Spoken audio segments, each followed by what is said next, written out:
ফেসবুকে গেছস?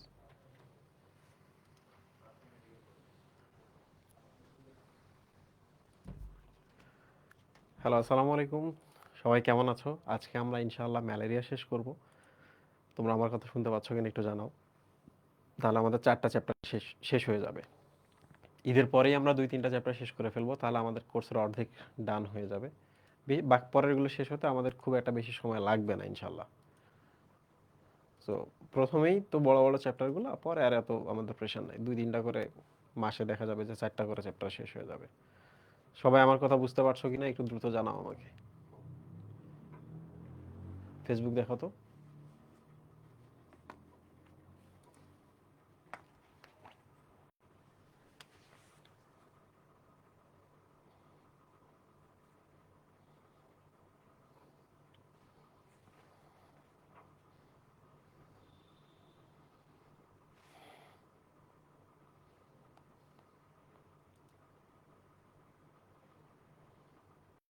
আমি ভালো আছি। আমার গলায় একটু সমস্যা হয়েছে।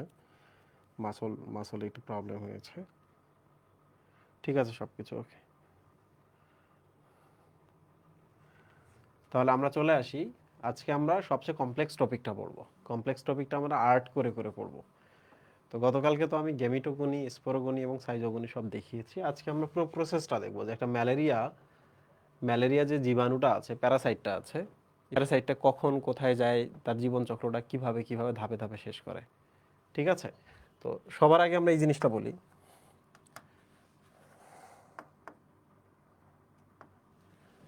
দুটা পোষকের কেন প্রয়োজন হয়। ওকে, কেন দুইটা পোষক প্রয়োজন পড়ে। তো ফার্স্ট যেটা, বারবার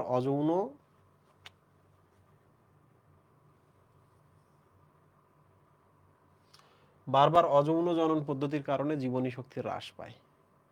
ওকে, এই জিনিসটা আমি একটু বলি। সেটা হলো, অযৌন জননে কি হয়, একটা ধরা যাক এটা হচ্ছে একটা ম্যালেরিয়া পরজীবী। হ্যাঁ, ও করে কি, এইরকম অনেকগুলো কোষে পরিণত করে। দেখো, দেখছো অযৌন জননে কি হয়, একটু ভালো করে দেখো। দিস ইজ অযৌন জনন। অযৌন জননে মিলনের কোনো ব্যাপার স্যাপার নেই। একটা জীবাণু তার নিউক্লিয়াসটাকে ডিভিশন করে মাইটোসিস প্রক্রিয়ায়, তাহলে দেখো অনেকগুলো নিউক্লিয়াস তৈরি হইলো না। তারপর এখান থেকে প্রত্যেকটা নিউক্লিয়াস তার যতটুকু ভাগে পড়ে সাইটোপ্লাজম নেয়, নেওয়ার পর দেখো আলাদা আলাদা করে জীবাণু হচ্ছে।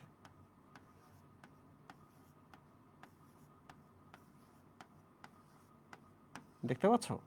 হইল। তো তোমরা এবার আমাকে বলো তো, এই জায়গায় এ হচ্ছে হ্যাপ্লয়েড, তাহলে এখানে কি হবে বলো তো, মাইটোসিস হবে না? হ্যাপ্লয়েড থেকে এরাও কিন্তু হ্যাপ্লয়েড, তাহলে এন থেকে এন হচ্ছে, তাহলে এরা হচ্ছে মাইটোসিস। তোমরা আমাকে বলো তো, যখন মাইটোসিস হয় তখন কি ক্রসিং ওভার হবে? মাইটোসিসের সময় কোনো ক্রসিং ওভার হবে না, তাহলে no crossing over, no crossing over. তাহলে ক্রসিং ওভার যদি না হয় তাহলে কি হবে, কোনো ধরনের জেনেটিক রিকম্বিনেশন আমরা দেখব না, মানে নতুন বৈশিষ্ট্য আমরা দেখব না। No recombination, recombination. Crossing over যদি না হয় কোনো রিকম্বিনেশন হবে না। কোনো রিকম্বিনেশন না হলে নো ভ্যারাইটিস,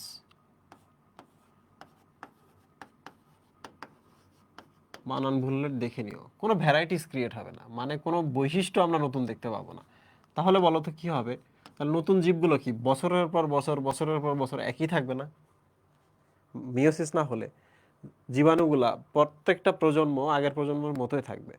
তাহলে পরিবেশে টিকে থাকার জন্য কোনো বৈশিষ্ট্য তারা লাভ করতেছে? করতেছে না।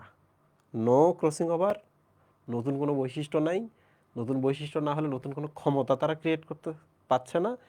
নতুন ক্ষমতা যদি না পায়, তাহলে ভবিষ্যতে যে তারা খারাপ খারাপ পরিবেশে যাইতে পারে, তখন তাদের নতুন কোনো পাওয়ার থাকবে না। সো ধীরে ধীরে কি হবে, ধীরে ধীরে এরা হচ্ছে জীবনী শক্তি হ্রাস পাবে, মানে সহজে বিলুপ্ত হতে পারে। জীবনী শক্তি হ্রাস, জীবনী শক্তি যদি হ্রাস পায় তাহলে বিলুপ্তির সম্ভাবনা ক্রিয়েট হয়। বিলুপ্তির সম্ভাবনা। তাহলে তোমরা কি বুঝতে পারছো যে কেন তারা অযৌন জনন ঘটায়? অযৌন জনন কিন্তু কোথায় হয় জানো? অযৌন জনন হয় মানুষের দেহে, গত দিন আমি পড়াইছি, আজকে পড়াবো। অযৌন জনন হয় মানুষের দেহে। তোমরা আমাকে বলো তো মানুষের দেহে কি অনেক খাদ্য না? আমাদের দেহে একটা জীবাণুর জন্য তার তুলনায় আমাদের দেহে কিন্তু অনেক খাদ্য। তার অনেক খাদ্য হলে কি হবে, অনেক জীবাণুর জন্ম হবে কিনা, অনেক জীবাণু জন্ম নেবে কিনা। সেই তুলনায় কি মশকির দেহের মধ্যে অল্প খাদ্য না? মশকির দেহে তাহলে তুলনামূলক কম জীবাণু তৈরি হবে না? বলো তো। কম জীবাণু তৈরি হচ্ছে, তারপরেও মশকিকে তাদের লাগে। মশকির দেহে আমরা যদি বাচ্চা পয়দা করতে চাই, খাবার কম মশকির দেহে, খাবার কমের কারণে আমাদের বাচ্চা কাচ্চা কম হবে। বাচ্চা কাচ্চা যদি কম হয়, তারপরও কেন আমরা মশকির দেহটাকে নিছি? কারণ মানুষের দেহে, গরুর দেহে তো আমরা অনেক খাবার পাই, অনেক সংখ্যা বাড়াইতে পারি। মশকির দেহ নেওয়ার একটাই কারণ, মশকির দেহে কি হয়, যৌন জনন হয়। তাহলে কি হচ্ছে, বারবার অযৌন জনন করলে ওই ঘটনা ঘটে, নতুন কোনো বৈশিষ্ট্য পায় না, ধীরে ধীরে টিকে থাকার ক্ষমতা হ্রাস পায়। ফলে মানুষের দেহ থেকে তাদের কোথায় যেতে হয়, মশকির দেহে। মশকির দেহে। তাহলে মশকির দেহে যদি তারা যায়, কি হবে বলো তো, ক্রসিং ওভার, মিওসিস হবে। ক্রসিং ওভার, তাহলে কি হবে বলতো, নতুন বৈশিষ্ট্য। নতুন বৈশিষ্ট্য। আর নতুন বৈশিষ্ট্য মানে কি বলতো, নতুন বৈশিষ্ট্য মানে কি, টিকে থাকার সক্ষমতা বৃদ্ধি না, টিকে থাকার সক্ষমতা বৃদ্ধি, তাই না? তাই তো। তাহলে আমরা এই জিনিসটা একটু ভালো করে দেখব।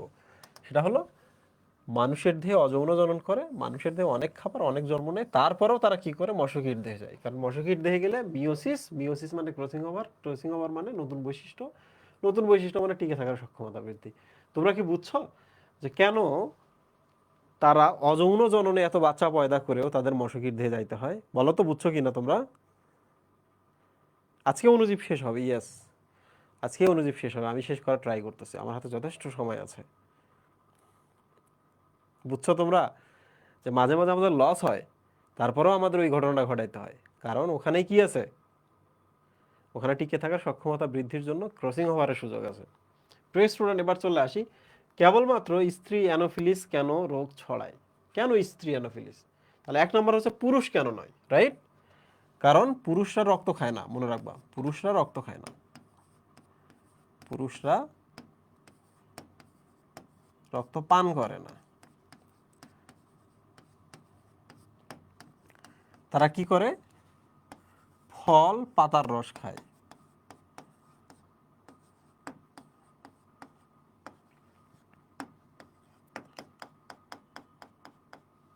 তারা কি করছে, ফল এবং পাতার রস খাচ্ছে।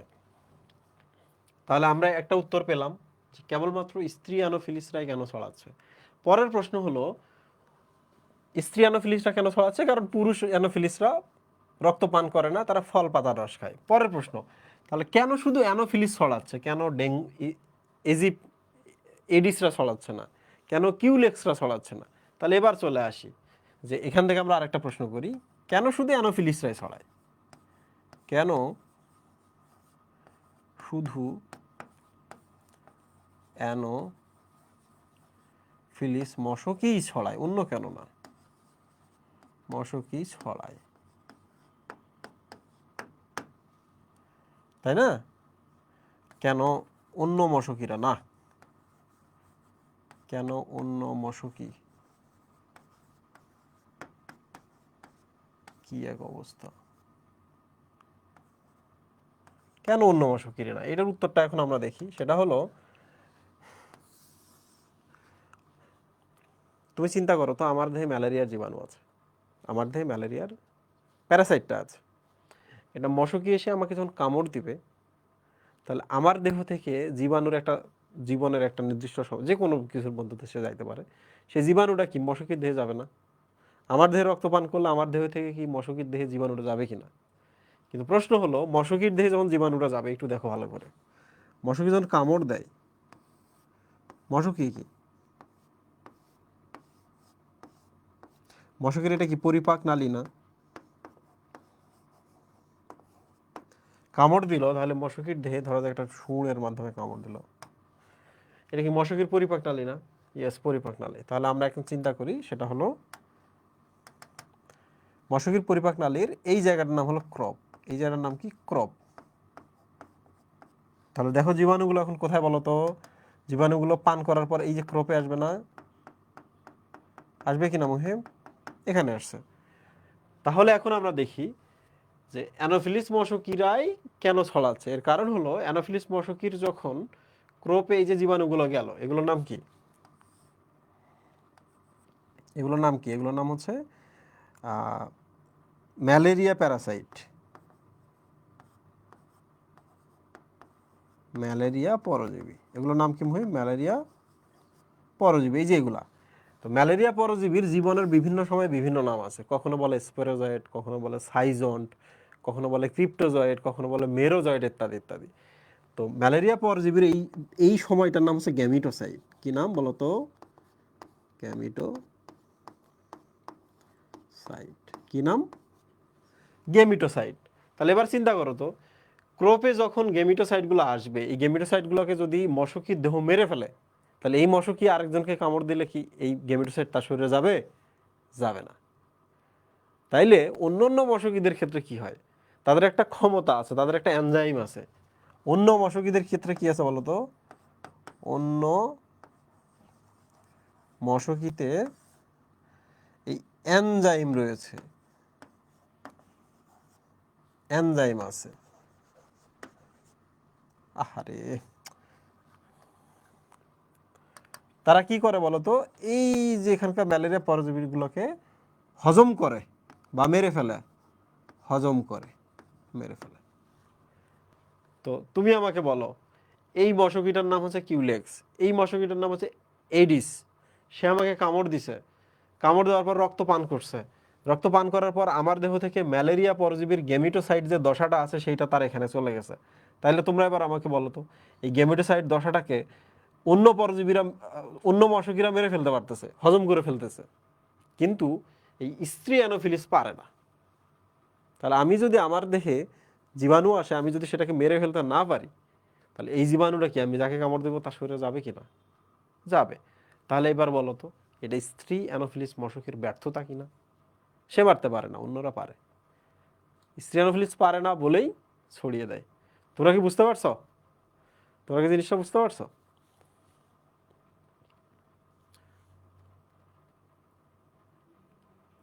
Good, very good. এই যে দেখো, জীবাণুর কোন দশাটি অন্য মশকিতে নষ্ট হয় বলো তো? এটার উত্তর কি? জীবাণুর কোন দশাটা? এই যে এটা না, গ্যামিটোসাইট না মুহিব? গ্যামিটোসাইট দশাটা নষ্ট হয় অন্য মশকিতে। শেষ।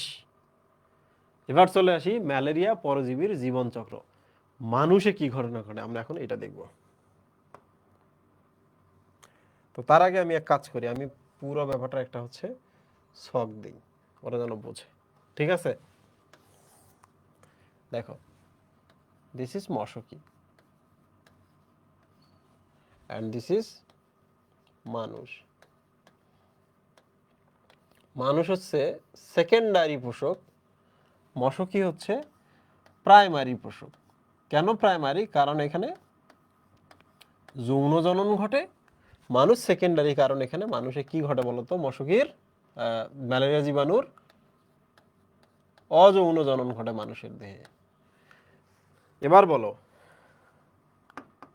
মশকিতে শুধু যৌন জনন ঘটে তা না, মশকিতে আরও একটা জনন ঘটে, সেটার নাম হলো অযৌন জনন। মশকিতে দুইটাই ঘটে, বাট যৌন নাকি অযৌন এর উপর ভিত্তি করে আমরা প্রাইমারি পোষক এবং সেকেন্ডারি পোষক বলে থাকি। ঠিক আছে? আচ্ছা, এক কাজ করি, দেখো কামড় দিছে, তাহলে এই যে দেখো জীবাণুরা আসতেছে, দেখছো? জীবাণুরা আসতেছে। এই জীবাণুগুলোকে যদি আমরা একটু এইরকম করি, একটু সুচালো, একটু বাঁকা, মাঝখানে এই যে হ্যাপ্লয়েড নিউক্লিয়াসটা,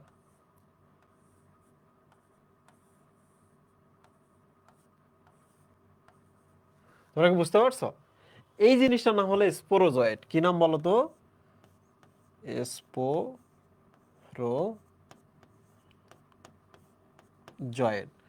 স্পোর শব্দের অর্থ কি আর জয়েড শব্দের অর্থ কি আমি একটু দেখাই। জয়েড শব্দের অর্থ হলো জীব বা জীব, ছোট জীব। বলো তো জু মানে কি? জীব না, এনিম্যাল না? জীব, জু মানে হচ্ছে এনিম্যাল, জুলজি। আর জয়েট মানে হচ্ছে এনিমেল, ছোট এনিমেল। তাহলে আমরা এটাকে বলবো ছোট জীব বা অণু আকৃতির জীব বা জীবাণু। জয়েট মানে হচ্ছে ছোট জীব বা জীবাণু। এবার স্পোর শব্দের অর্থ কি দেখো। স্পোর শব্দের অর্থ হচ্ছে একটা ক্ষুদ্র জিনিসকে বোঝায়। 2 নম্বর, সেটা হ্যাপ্লয়েড হবে। 3 নম্বর, সেই জিনিসটা অযৌন জননে অংশ নেবে। তাহলে যে কোনো চ্যাপ্টারে যাও বায়োলজির, সবসময় কিন্তু তুমি সেম জিনিসটাই পাবা। যেখানে স্পোর দেখবা মনে করবে এটা খুবই ছোট। 2 নম্বর, ছোটোর সাথে সাথে এটা ডিপ্লয়েড না, হ্যাপ্লয়েড। কিছু কিছু স্পোর আছে ডিপ্লয়েড, বাট ওটার ভিন্ন ইস্যু। বাট স্পোর বলতে অ্যাকচুয়ালি হ্যাপ্লয়েড বোঝায়। খুবই ছোট, হ্যাপ্লয়েড, এবং কি মুহিম, খুবই ছোট, হ্যাপ্লয়েড এবং অযৌন জনন ঘটায়। অযৌন জনন মানে কারোর সাথে মেলে না, সে মিলিত হয় না, রাইট? ওকে, তাহলে আমরা বুঝতে পেরেছি। এবার বলো তো, স্পোরোজয়েডগুলো সবার আগে যকৃতে অ্যাটাক করে। কোথায় অ্যাটাক করে? যকৃতে অ্যাটাক করে। যকৃতের কিছু কোষ আছে, এই কোষটার নাম কি বলো? যকৃতের কোষের নাম কি? হেপাটোসাইট না? সাইট মানে কোষ, হেপাটোসাইট, রাইট?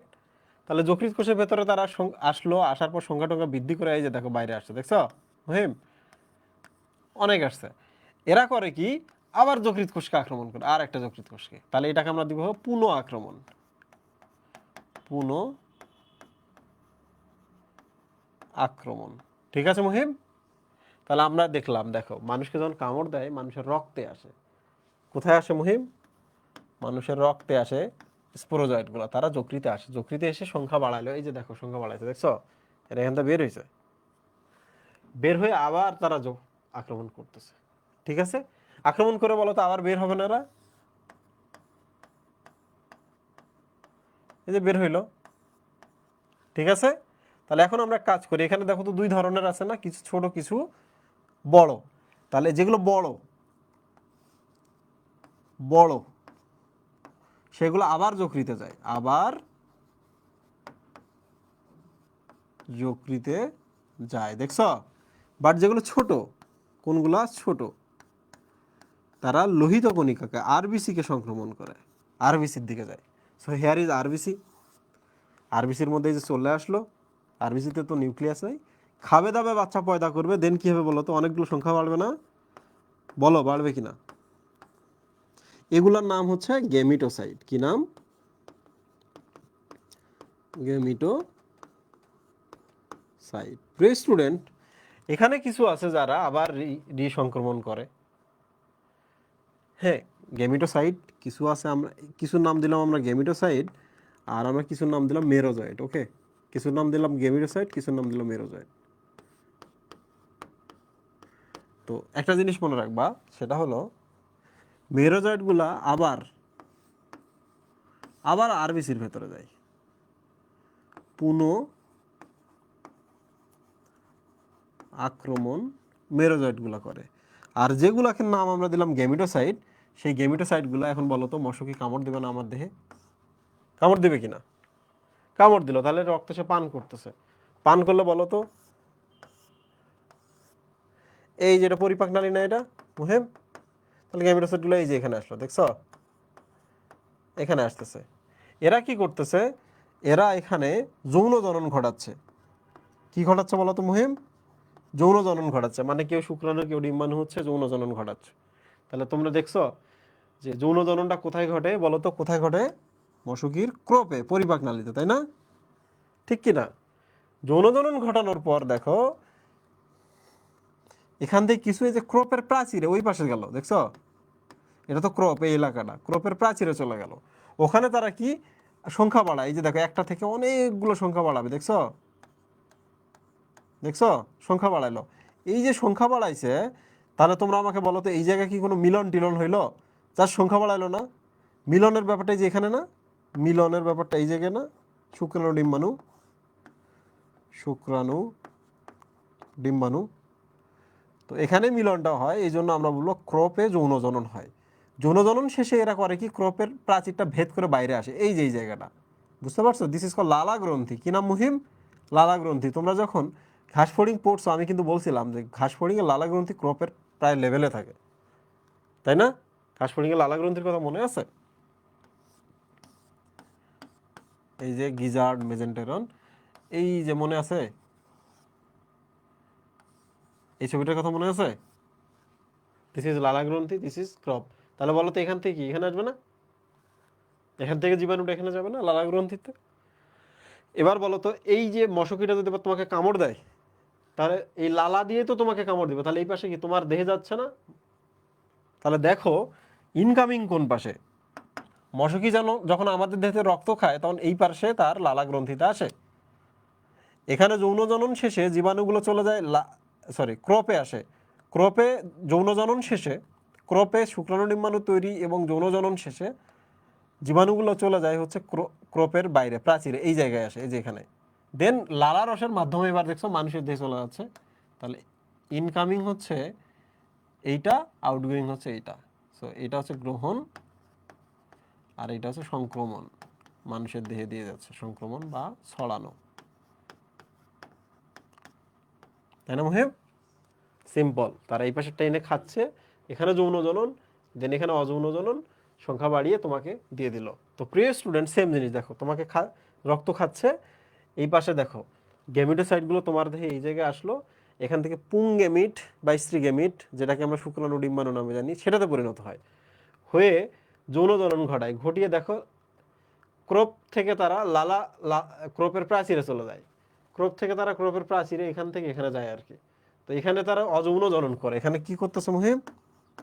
অযৌন জনন করে, করে সংখ্যা বাড়ায়, বাড়ানোর পর এগুলো আবার কি হয় জানো, এই লম্বা লম্বা লম্বা লম্বা লম্বা লম্বা লম্বা লম্বা হয়। এগুলোর নাম কি বলতো? স্পোরোজয়েট না? স্পোরোজয়েট না? এই যে দেখছো কামড় দিছে যখন, স্পোরোজয়েটগুলো আসছে না? তাহলে এই স্পোরোজয়েটগুলো কি এবার আবার কোনো মানুষের দেহে যাবে কিনা? এই যে এইভাবে স্পোরোজয়েটগুলো মানুষের দেহে আসতেছে কিনা বলো? এই যে বলো তো, এই ছোট জিনিসটা বুঝছো? তাহলে এখন আমি কিছু প্রশ্ন করি, তোমরা উত্তর দিবা।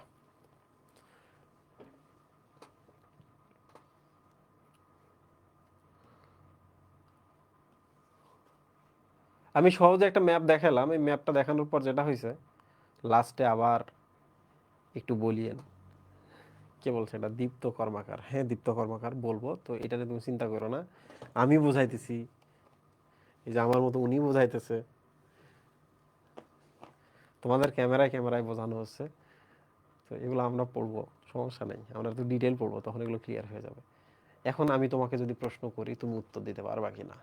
মানুষের দেহে ম্যালেরিয়া পরজীবীর কোন ধরনের জনন ঘটে বলো?